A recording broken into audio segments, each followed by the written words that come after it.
તમને યાદ હોય રમેશભાઈ, તો જૂના જમાનામાં આપણા મા બાપ બહુ જૂના જમાનામાં ઘાણીએ તેલ પીલાવવા જતા હતા, અને દર 15 દિવસે 20 દિવસે કે વધારેમાં વધારે મહિનાએ એ લોકો તલ પીલાવી આવે, તેલ લઈ આવે, અથવા તો સિંગદાણા લઈ જાય, એનું તેલ લઈ આવતા.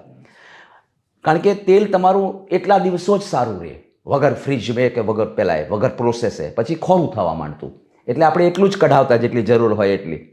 હવે તમે સુપર માર્કેટમાં શોપમાં જોશો 2-2 વર્ષની ડેટ હોય છે. હવે કેવી રીતના પોસિબલ છે? એ લોકો હાઇડ્રોજનેટેડ એટલે 400 ડિગ્રીથી પણ વધારે તેલને ઉકાળે, અંદર જે કંઈ પોષક તત્વો કે બગડે એવા તત્વો હોય એ બધા બાળી નાખે. એટલે તમે એક ચીકણું પ્રવાહી જ પીવો છો, જે તમારા શરીરને નુકસાન જ કરે, કોઈ ફાયદો જ ના કરે. એટલે એવું બધું બંધ કરી નાખો. દુનિયામાં 2 જ તેલ સારા, એમ મારા ગુરુ, જેને હું ગુરુજન કહી શકું એવા લોકો મને કહે છે. એક છે કોકોનટ, નાળિયેરનું તેલ, અને બીજું છે ઓલિવનું. એ 2 તેલ સારામાં સારા તેલ છે. એ તમે હું તો જો કે ઘી વધારે વાપરું છું, શાકના વઘારમાં પણ ઘી.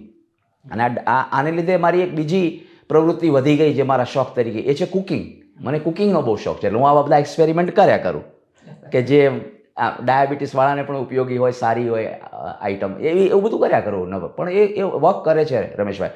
અને આમાં કેવું હિંમત છે. તમે એવું કહો, અરે યાર, ઘણા મને એવું પૂછે કે હું ચાલો કર્યો, મને ફાયદો પણ થયો, પણ હવે ક્યાં સુધી કરવાનો? હવે મહિના પછી પાછો હું બધી રોટલીઓ અને ભાત ને બધું ચાલુ કરું.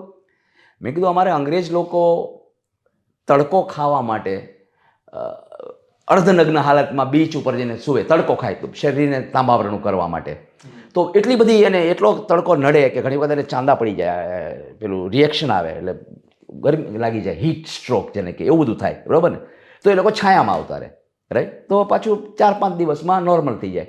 પછી એ પાછો જાય તો એમ તમે કહી શકો હું મટી ગયું એટલે હવે નહીં થાય. એટલે ડાયાબિટીસનું એવું છે. પછી તમારી ઈચ્છા શક્તિ તમે ત્યાં સુધીમાં તમારો કંટ્રોલ ધીરે ધીરે વધતો જાય. મને જરૂર નથી તમારે શું કામ રોટલી ને ભાત ખાવા.